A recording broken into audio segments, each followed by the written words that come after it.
Hello friends, welcome back to my YouTube channel.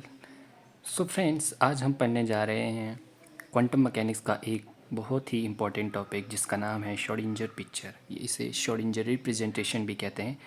तो आइए जानते हैं कि हमारी जो श्रोडिंगर पिक्चर होती है वो क्या होती है। इसका हम डेरिवेशन और मतलब वेव फंक्शन भी निकालेंगे एंड में।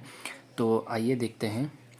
तो ये इसकी definition: the Schrodinger picture is useful when describing phenomena with time independent Hamiltonian. ठीक है, जब हमें मतलब जो हमारा फिनोमेना होता है उसको हम टाइम इंडिपेंडेंट हैमिल्टोनियन को डिस्क्राइब करना है तो हम श्रोडिंगर पिक्चर का यूज करते हैं। In quantum mechanics a picture refer to how we distribute the time evaluation between state and operator. In the Schrodinger picture, the state of the system evolve with time while operator remain constant। ठीक है, यहाँ पर जो हमारा Schrodinger picture में जो हमारा system होता है वो इन्वॉल्व करता है टाइम के अराउंड, और जो हमारा ऑपरेटर होता है वो कांस्टेंट रहता है। तो इसके लिए जैसे कि यहाँ पर एक एक्सप्रेशन है कि I H cut curly psi X T over curly T is equal to H operator और साई एक्स टी। ठीक है, जहाँ पर हमारा साई एक्स टी है वेव फंक्शन। ठीक है, स्टेट ऑफ द सिस्टम, ये हमारी स्टेट ऑफ द सिस्टम आ जाएगी। उसके बाद एच क्या है, हमारा हैमिल्टोनियन ऑपरेटर है। ठीक है, और जो हमारा आई एच कट है वो हमारा कांस्टेंट फैक्टर है। तो ये था हमारा श्रोडिंगर पिक्चर की डेफिनेशन। और अब हम देखेंगे इसकी मतलब वेव फंक्शन कैसे फाइंड आउट करते हैं उस चीज़ को जानेंगे।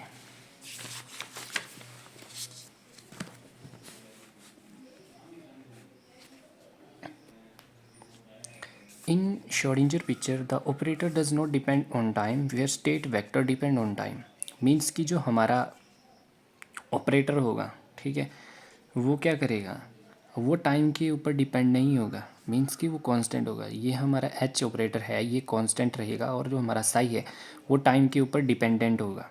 ठीक है, इसको स्टेट वेक्टर भी बोलते हैं हम। तो ये इसका वो हो जाएगा।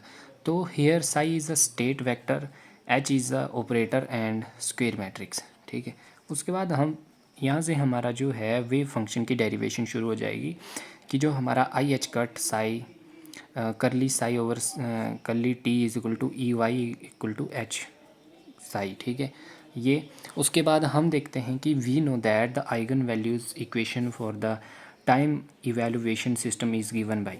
अब हम यहाँ पर टाइम इवैल्यूएशन फाइंड आउट करने जा रहे हैं, और जो इसकी इक्वेशन होती है वो होती है एच कट साई टी। ठीक है, इक्वल टू ई और साई टी। ये हमारी इक्वेशन नंबर 1 आ जाएगी। अब हम यहाँ पर क्या करेंगे, जो हमारी ई वाई की वैल्यू है ये, ठीक है, एच वाई की वैल्यू भी है, ई वाई मतलब सॉरी ई वाई नहीं ई साई की वैल्यू है, इस वैल्यू को हमने बस यहाँ पर पुट आउट करना है। तो अब हम क्या करेंगे, जब हम इसको ऐसे रहने दो, ठीक है, और इसकी जगह हमने बस ये वैल्यू पुट आउट करनी है। ठीक है, तो ये हमने वैल्यू पुट की आई एच कट, ठीक है, curly psi T over curly T is equal to H psi T.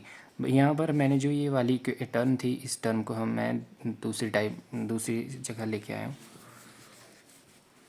एक मिनट, आपको दिखाई नहीं, यहाँ पर जो ये वाली टर्म है, ठीक है, हमने यहाँ पर ई की वैल्यू जो है ऊपर वाली हमने उसको यहाँ पुट किया है, और जो ये वाला टर्म थी हमने इसको इस तरह से रखा है, और ये हमारी इक्वेशन नंबर 2 आ गई। अब हम यहाँ पर क्या करेंगे, जो हमारा ये वाली टर्म है इसको एज इट इज़ रहने दो, जो ये हमारा आई एच कट था ये हम दूसरी साइड लेके जाएंगे। तो जब हम इसको दूसरी साइड ले जाएंगे तो ये बन जाएगा आई एच कट टी टी।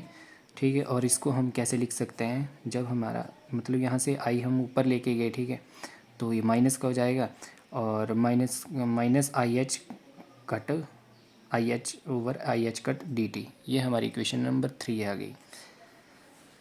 अब हम क्या करेंगे, जो हमारी इक्वेशन नंबर 3 है, जो ये वाली इक्वेशन है, इस इक्वेशन को हम इंटीग्रेट करने जा रहे हैं बोथ साइड पे। ठीक है, ये वाली भी हम इंटीग्रेट करेंगे और ये वाली इक्वेशन को भी इंटीग्रेट करेंगे।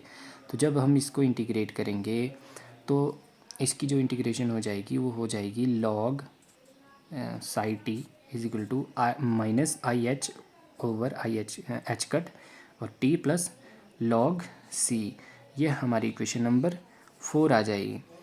अब हम यहाँ से देखते हैं कि जब हमारा टी ज़ीरो हो जाएगा तो जो हमारा लॉग सी होगा, ठीक है, उसकी वैल्यू चेंज हो जाएगी। मीन्स कि यहाँ पर लॉग सी की जगह हम लॉग टी नॉट यूज़ करेंगे यहाँ पर, ठीक है। तो log C is equal to log E psi T naught. तो ये हमारी इक्वेशन नंबर 5 बन जाएगी। अब यहाँ से हम देखते हैं log E psi T minus log E और psi T naught is equal to I H cut over T, ठीक है। बस हमने यहाँ पर कुछ नहीं किया है। जो हमारा जब टी की वैल्यू ज़ीरो हो जाएगी तो ये हमारा लॉग साई टी नॉट हो जाएगा, ठीक है, ये आ जाएगा। तो अब हमने इसको इधर ले आए और इसको ऐसे रख दिया। तो जब ये इधर आएगा तो ये प्लस का साइन था, ये इधर आके माइनस हो जाएगा। तो बस यहाँ पर log E psi T minus log E psi T naught is equal to this term, ठीक है। तो ये इक्वेशन हमारी 6 आ गई। अब हम यहाँ से देख रहे हैं कि जो हमारे पास log ई और log ई है, तो log m माइनस n का यहाँ पर फॉर्मूला लगेगा। तो जब log m और n होता है तो हमारे पास क्या होता है, तो जब log m माइनस n होता है तो हमारा क्या हो जाता है, log m ओवर n हो जाता है, ठीक है। तो अब हम देखते हैं कि हमारा नेक्स्ट स्टेप क्या होने वाला है। यहाँ पर हमने किया कि we know log a minus B या m माइनस एन या a minus B is equal to log a over B. So यहाँ पर हमने log को कॉमन ले लिया और a ओवर b की हमने जो वैल्यू थी वो हमने पुट आउट कर दिया और जो हमारी टर्म थी वो हमने टर्म को एज इट इज़ लिख दिया। ये हमारी इक्वेशन 7 आ गई। अब यहाँ पर हम क्या करेंगे, जो हमारा एक्सपोनेंशियल है उसको हम दोनों साइड राइज करेंगे। तो जब हम एक्सपोनेंशियल को राइज करेंगे तो हमारी जो ये टर्म है वो term psi S T is equal to E minus I H T over H cut Y S T naught. तो ये आ जाएगी हमारे पास इक्वेशन जो है। इस इक्वेशन को हम wave function of Schrodinger equation कहते हैं। ये हमारी श्रोडिंगर इक्वेशन की वेव फंक्शन आ गई। अब हम इसको मतलब ये वाला स्टेप है, ये स्टेप को अब एडिशनल भी लिख सकते हो, अगर नहीं लिखना है तो नहीं भी लिख सकते हो। बट यहाँ पर मैंने जो आगे चल के हम हाइजेनबर्ग इक्वेशन को सॉल्व करेंगे उसके लिए ये वाली इक्वेशन हम यूज़ करेंगे। जो ये वाली इक्वेशन है इसका हम यूज़ करेंगे, जहाँ पर हमारा u होता है वो u ये आ जाएगा, ठीक है। तो इस स्टेप को आप रहने दो, बस यहाँ तक करना कि this is a wave function of Schrodinger equation. अब नेक्स्ट हम निकालेंगे इसके लिए इक्वेशन ऑफ मोशन। तो इक्वेशन ऑफ मोशन कैसे निकालते हैं, तो इक्वेशन ऑफ मोशन निकालने के लिए हम देखते हैं कि we know that the expectation value of the operator is given by. जो हमारी एक्सपेक्टेशन वैल्यू होती है ऑपरेटर की वो आ जाएगी हमारे पास ए एस। ये एस हमारा श्रोडिंगर के लिए, हाइजेनबर्ग होगा तो यहाँ एच लगेगा, इंट्रैक्शन होगा तो यहाँ पर आई आ जाएगा, ठीक है। तो ये श्रोडिंगर के लिए तो ए एस, ठीक है, expectation value is equal to psi S A S और साई एस, ठीक है। ये अब इसकी हम डिफ्रेंशिएशन करेंगे, इसकी डिफ्रेंशिएशन करेंगे तो ये कुछ ये वाली टर्म ऐसी हो जाएगी। इसकी डिफ्रेंशिएशन करेंगे तो कर्ली ओवर कर्ली टी और ये वाली टर्म, अब इसकी हम डिफ्रेंशिएशन करेंगे तो ये फर्स्ट वाली term as it is, second term ये वाले फर्स्ट टर्म की differentiation curly psi S over curly T, जो ये वाली टर्म है एज इट इज़। नेक्स्ट फिर हम इसकी डिफ्रेंशिएशन करेंगे, जो हमारी फर्स्ट वाली टर्म है उसको एज इट इज़ रखो, साई ए एस ओवर साई टी और ये लास्ट वाली टर्म एज इट इज़। उसके बाद इस वाली टर्म की डिफ्रेंशिएशन, तो ये वाली फर्स्ट वाली टर्म एज इट इज़ हो जाएंगी और जो हमारी लास्ट वाली टर्म है इसकी curly psi S over curly T. तो ये आ गई हमारी इक्वेशन नंबर 3। हमने क्या किया, हमने एक्सपेक्टेशन वैल्यू लिखी, फिर उस एक्सपेक्टेशन वैल्यू को हमने डिफ्रेंशिएट किया है। तो डिफ्रेंशिएट करने के बाद अब हमारे पास क्या आया कि since bra psi S curly A S over curly T psi S equal to 0, means कि हमारी जो ये बीच वाली टर्म है, ये वाली टर्म ये हमारी 0 के इक्विवेलेंट है, क्योंकि जो हमारा ऑपरेटर है वो does not depend on time in Schrodinger equation. क्योंकि जो ये ऑपरेटर है ये टाइम के मतलब ऊपर डिपेंड नहीं रह सकता, क्योंकि श्रोडिंगर में हमें पता है कि जो ऑपरेटर होता है वो टाइम के डिपेंड नहीं होता है, वो टाइम के इंडिपेंडेंट होता है। तो यहाँ तो टाइम डिपेंडेंट आ रहा है तो ये 0 हो जाएगा।